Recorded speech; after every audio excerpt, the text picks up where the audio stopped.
First of all, stand with your feet together and close your eyes. Keep your eyes closed for a moment. Open your eyes. Can you walk heel to toe like this? Good. Walk on tiptoes. Walk on your heels. That's lovely. Hold your arms out like this with your palms flat and close your eyes. Keep your hands where they are. Keep those fingers straight if you can. That's lovely. Let's keep still like that for a moment. And now with your eyes still closed, touch your nose with this fingertip and with this fingertip. Good. Open your eyes. Play the piano. Good. And tap your hand. Other hand. That's good. Now turn and face me and screw your eyes up tight. Lovely. Relax and silly grin. Stick your tongue out. Wiggle it. That's lovely. Stare at my face. Point at the fingers which move. Now stare at my face. Let's point at the finger. Now that's it. Look at my face if you can bear it. Point at the fingers that move. And stare at my finger. Now keep your head still and just follow the finger. Look at the finger. Follow that finger. That's lovely. Excellent. And now can you lie on the couch, please? Okay, just going to tap your reflexes here.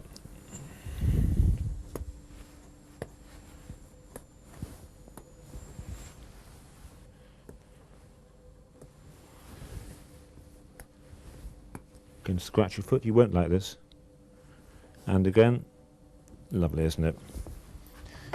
And stare straight up at the ceiling. Just going to look in the back of your eye here. Keep looking through my head. And look over there. Excellent, you passed with flying colours. Of course you need to understand the method behind all of this madness, which I shall now explain. Starting with Romberg's test, a very important test, we can all usually stand with our feet together and our eyes closed, but normals wobble a little bit more with their eyes closed. That's not abnormal.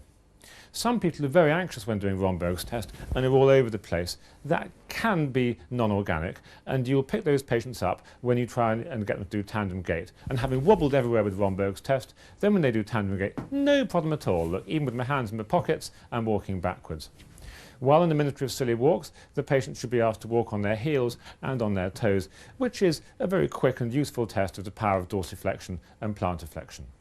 When looking for drift of the outstretched hands, ask the patient to stretch their hands out as far as they can and get the palms flat, fingers straight as though holding a tray from underneath.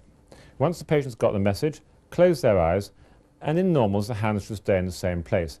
But if I've got a left hemisphere lesion, the right hand may do that, or if I have neglect, it may fall away like this. But hopefully it will stay put, and with the patient still in that position, you can then test light touch by touching first, for example, their index finger and asking them to touch their nose, and then their middle finger.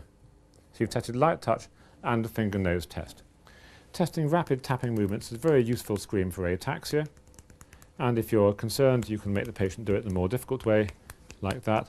Most people are better with their dominant than with their non-dominant hand, and the same applies to fine finger movements, a very useful test of pyramidal function. And while you're fiddling around with your hands, then move straight on to testing the visual fields. I do this with both eyes open and the patient staring at my face or at my nose, and you have to remind them to keep staring at your ugly face and to point at the fingers which move. I test one side, then the other, and then both together to check for inattention. The reason I think this is acceptable is because you hardly ever see people with an isolated nasal field defect.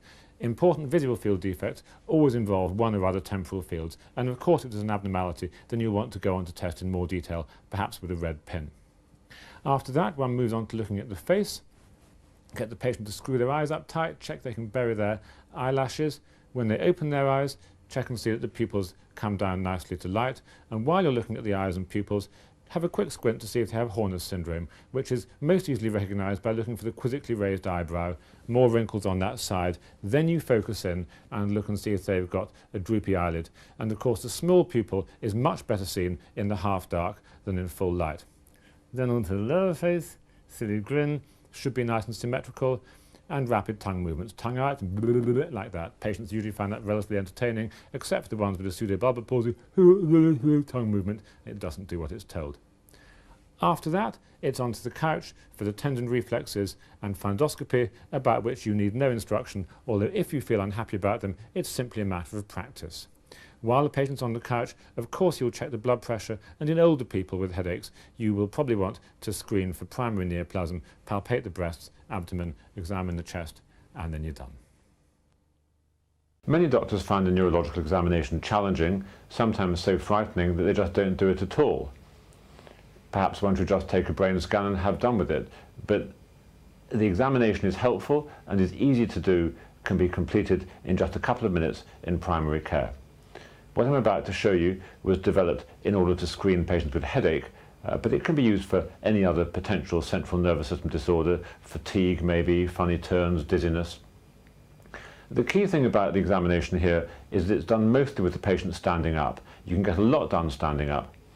Also, it's not done in any anatomical sequence. You're not working through the cranial nerves 1 through 12 or anything like that. But it's a matter of opportunism, doing what you can when the patient's in a particular position. And if you work through it quickly this way, it can be incorporated with no trouble into a primary care consultation. So just to go through it again, slowly, to show what I'm looking at. Start off with Romberg's test, feet together. And before the patient closes their eyes, be ready to catch them, lest it's a positive test. Close your eyes. Emma's got a very good balance, but many people wobble a bit at this stage, and one shouldn't worry too much about that as long as they stay standing up. Open your eyes. After that, checking for tandem gait. So old-fashioned drunkenness test, heel to toe. This is actually a more difficult thing for the patient to do than Romberg's test. That's lovely, and she can do it. Walk on tiptoes. I'm testing the power of plantar flexion. Walk on your heels, testing the power of dorsiflexion. Very good. Can you go back to your position? And now, holding your hands out in front of you, with the palms flat, I'm looking for drift of the outstretched arms. So she closes her eyes, the hands should stay where they are.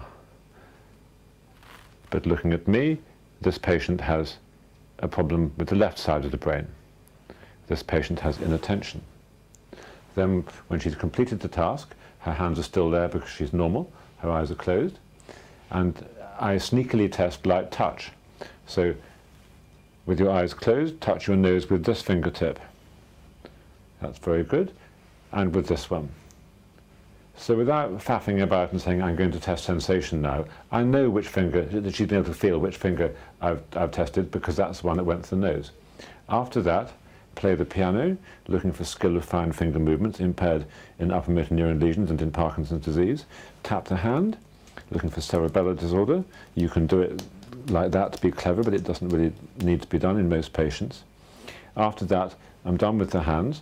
I suppose I could check for muscle tone. Doesn't take very long. Patient with Parkinson's disease, you get cogwheel rigidity, lift the other hand in the air, and it comes out when the other hand comes out. It's called synkinesis. Then I move on to the eyes. Look at my face. I'm testing visual fields. All the important field defects get one temporal field or another. Point when they move. That's good. Very few patients can resist actually having a look. It's quite normal. And then both sides at once, just look at me, just to check that they have no inattention, and that's lovely.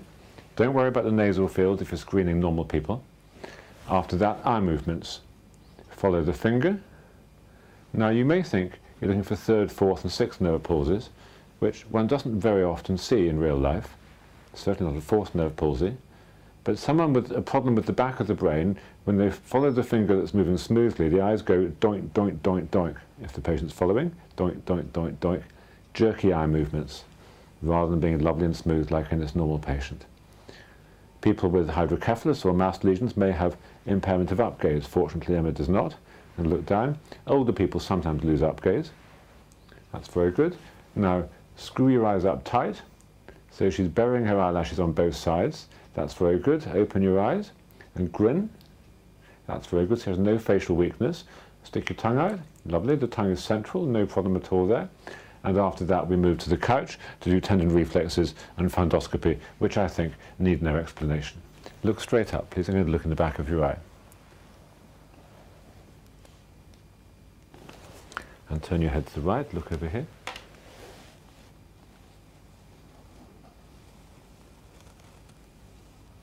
That's good. Rest your arms on your tummy. Reflexes.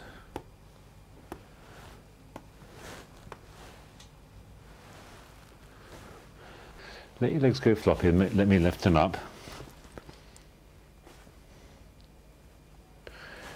And let the knee flop sideways. Other side. You're not going to like this when I scratch your foot. And just test a little bit of sensation while I'm down here. Do you feel that buzzing? Yes. Do you feel it buzzing now? No. Is that buzzing? Yes. Very good.